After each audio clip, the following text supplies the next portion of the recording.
Hey everyone, today I'm going to show you how to make this lovely fall decor sign. This sign can be made very cheap with just a few items from the Dollar Tree, some paint, and some boards. The first thing you'll need will be 4 LED pillar candles from the Dollar Tree. You'll need some paint in the color of your choice. I'm using Waverly chalk paint in the color Cashew.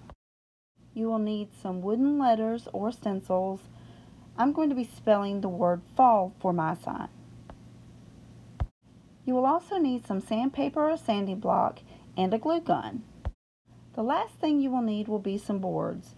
I'm using some fence boards because we have some old ones just laying around in the yard. The first thing you're going to need to do is cut 4 10-inch pieces. You'll just measure out 10 inches, make your mark, and then I'm just going to simply cut them with a jigsaw. It really is quite easy to do. You will also need to cut one 27-inch board. This is going to be our base board that will hold our sign together. Once we've cut all our boards, we're going to give our paint a good shake and mix it up really well, and we're going to paint all 5 pieces of our sign. I'm only going to be doing a distress painting on these boards because I want it to look rustic and just have that old feel about it. I just like the old country farmhouse style, and I'm just going to put a light coat over it, not too thick. You can still see the old board shining through a little bit. I like that look.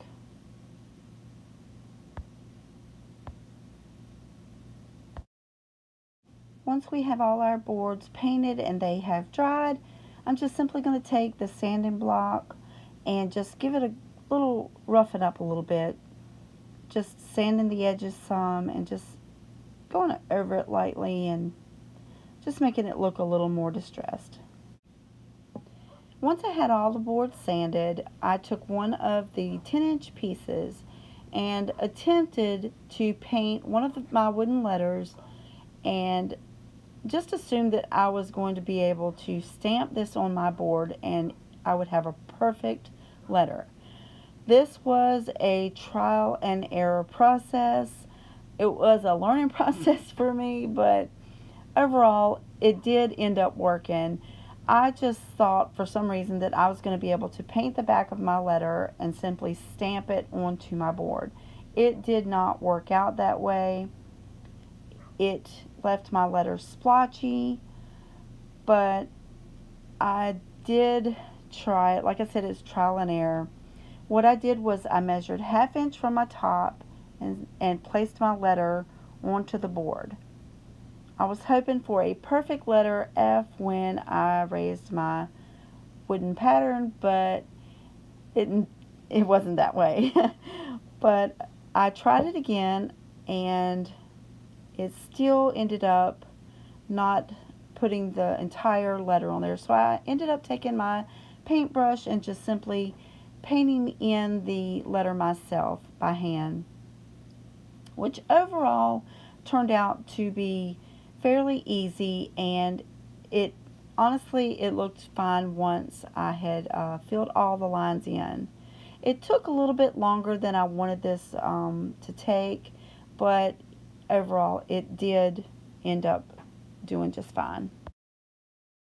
Overall, I was very pleased with how the letters ended up looking. They turned out really well. After I finished with the letter F, I just simply took another 10-inch board and placed the letter A on it and went through the same process as with the letter L. I did that with the 2 remaining 10-inch boards. Once I had all my letters onto my 10-inch boards, I just hot glued the bottoms and just simply stuck them to the edge of my 27-inch board, my base board. I glued each bottom of my 10-inch pieces, and I spaced them 1 inch from the edge or the outer board, and then 1 inch apart from each other, which ended up making it spaced evenly. Next, we're going to take our pillar candles and we're going to tear the plastic and the paper off and simply just place them on our baseboard. And our sign is complete.